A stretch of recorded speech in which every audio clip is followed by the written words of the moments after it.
Bonjour chers journalistes, bonjour coach, chers responsables, bienvenue à la conférence de presse avant le match numéro 4, compris le match RDC contre LCA, qui va se jouer demain à 16 au Stade Alex. On est avec le coach de LCA, coach Bolengui, et le joueur Ousmane Tanko. Ces deux représentants de LCA vont partager leurs sentiments par rapport au match de demain et les préparations pour cet événement de demain. Bonjour coach, à 24 heures avant votre deuxième sortie de la compétition, partage-nous le contenu de votre préparation pour le match de demain. Je vous remercie pour votre préoccupation. Je pense que ce n'est pas une nouvelle information pour les gens de la presse, puisque depuis avant-hier, la RC est tombée devant le Cameroun. Vous connaissez déjà le score 9-0.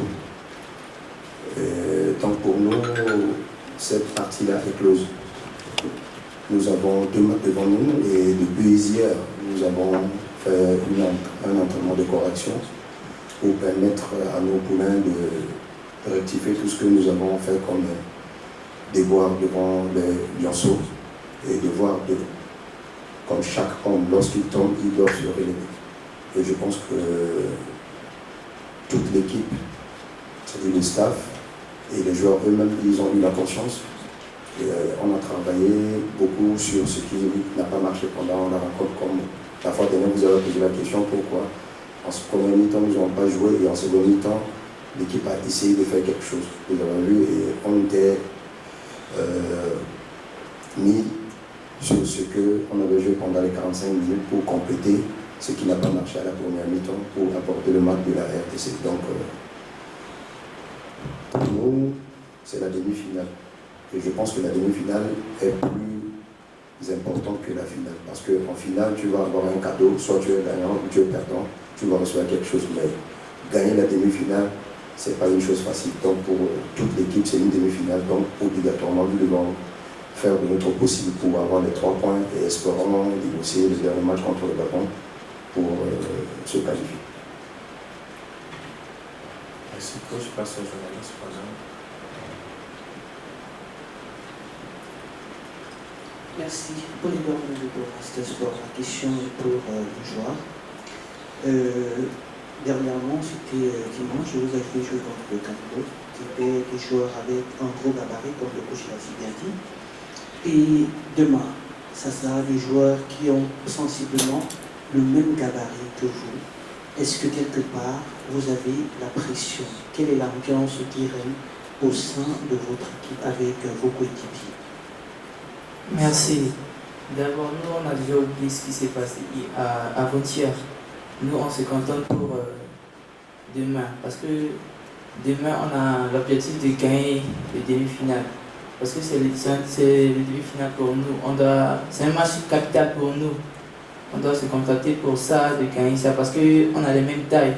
On peut jouer avec eux. Parce que le match qui s'est passé, c'est avec les grands qu'on a joué. On a essayé de faire de notre mieux, mais ça n'a pas arrivé à la fin. Et demain, on va voir ce qui s'est passé, puisque c'est un match. On ne sait pas, le résultat sera promis demain dans l'après-midi. Bonsoir à tous, Malachi Foot pour NN Foot. La première question pour le joueur. Alors, vous avez affronté une équipe qui a démarré avec une victoire et elle a fait goal à virage. Pour vous, comment est-ce que dans les jours, vous vous êtes préparé pour essayer au moins de réduire l'écart déjà du goal à virage, parce qu'il y a quand même le gros 9 qui a été pris et le Gabon en a, la RDC en a marqué 3. Donc vous voyez que, est-ce que ça met une pression d'aller vite marquer pour vous les joueurs? Est-ce que vous êtes dans la pression de vouloir marquer? Pour le coach, vous aurez une équipe qui a aussi prouvé qu'elle est face à une équipe qui est très bonne dans la qualité des coups de pied arrêtés, qui court beaucoup par les côtés. Ça sont quelques atouts qu'on a pu démasquer du côté de la LDC. Comment est-ce qu'on prévoit empêcher tout cela lorsqu'on se prépare pour ce match-là? D'abord, demain, on ne se contente pas pour gagner plusieurs scores de remporter le match. Même un but, on peut remporter seulement 3 points. Donc on a besoin de ces 3 points pour se qualifier. Oui, je reviens sur la question posée aux joueurs. C'est qu'on ne joue pas en aller et retour. Si c'est en aller et retour, on va d'abord pris en compte ce que tu avais donné comme question. Donc on joue en aller simple. Donc c'est le résultat équipe par équipe qui compte. Donc contre le Cameroun, c'est vrai, nous avons perdu, mais ils ont les 3 points.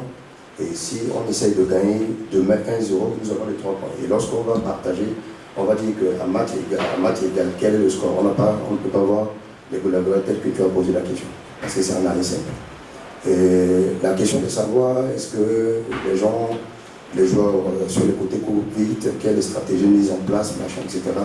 Je pense que, comme je l'ai dit, c'est la même chose contre le Cameroun. Il y avait des gens qui couraient sur le côté. Tu as vu la plupart des actions menées qui ont abouti à ces différents buts, c'est sur les côtés. Et nous avons fait, hier, comme j'ai dit, un entraînement de correction pour essayer d'enrayer. Parce que si les milieux de terrain n'ont pas les ballons, bien évidemment, les attaquants, même s'ils courent, ils n'ont pas les ballons, donc ils ne vont pas avoir l'appétit. Donc il fallait que nécessairement commencer à mettre le boucher double. Parce que la première défense commence depuis l'attaque, donc il faut que les attaquants puissent revenir à leur niveau, à un autre niveau pour essayer de mettre la pression collective dans le temps de passe. Et au milieu du terrain, essayer de densifier en bloc défensif au milieu du terrain pour permettre que les ballons ne puissent pas jouer dans le dos de la défense. Voilà quelques stratégies mises en place pendant les séances d'entraînement pour enrayer les actions de la RDC.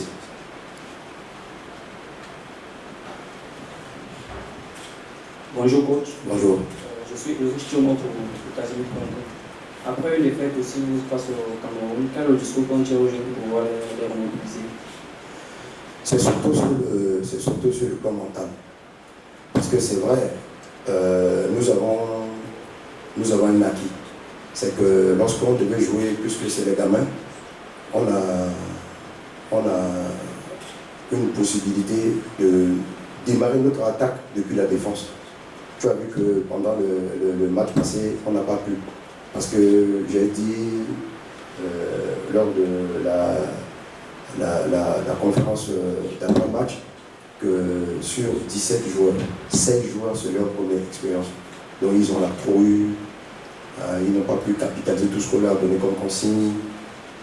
Personnellement, ils ne sont pas sortis du lot et il y a aussi l'effet public qui est dans. Ça fait que du coup, ils ne sont pas plus maîtrisés. Vous avez vu qu'effectivement, ce seconde mi-temps, sur le plan mental, on les a remodelés pour qu'ils puissent donner le meilleur d'eux-mêmes pendant la seconde mi-temps. Et nous nous sommes basés sur ça, qu'ils veulent faire quelque chose. Et qu'est-ce qu'on devait leur donner comme un moyen d'en finir? C'est pourquoi nous allons leur donner beaucoup plus sur leurs acquis, c'est-à-dire les acquis même. Sur le plan mental, c'est vraiment capital. Sur le plan mental. C'est le message que nous avons dit à ces enfants. Et ils se sont reconnus dedans. Et ils ont dit que coach, quelles qu'en soient les conditions, on va se battre comme un fauve en train de chercher à avoir des points. Et donc pour nous, ce match de demain, comme je l'ai dit tantôt, c'est une demi-finale, donc on devait obligatoirement la gagner.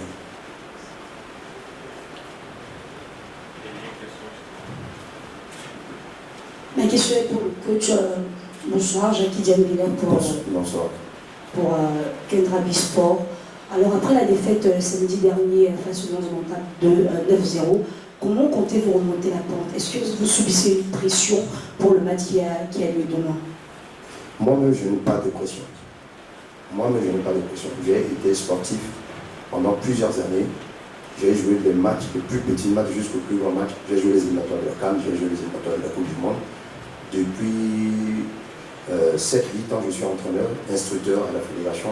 J'ai sous moi, à la fédération, je suis responsable des départements qui gèrent ces enfants depuis 12 ans jusqu'à plus 17. Donc pour moi, je n'ai pas une pression en tant que telle. Si j'ai une pression, c'est le président de la fédération qui devait me faire la pression. Mais il a reconnu tout ce qu'on a fait avec les enfants et il nous a fait confiance pour qu'effectivement on puisse venir. Donc nous n'avons pas de pression, ni au niveau du staff, ni au niveau des joueurs. Donc, pour sauter, il faut bien reculer. C'est pourquoi on s'est reculé après une défaite. Et comme j'ai dit, quand un homme tombe, il doit obligatoirement se relever. Et je pense que le match de demain, nous allons nous relever pour au moins avoir les 3 points. Merci beaucoup, coach. Merci, Ousmane. Merci, chers journalistes. C'est moi qui vous remercie.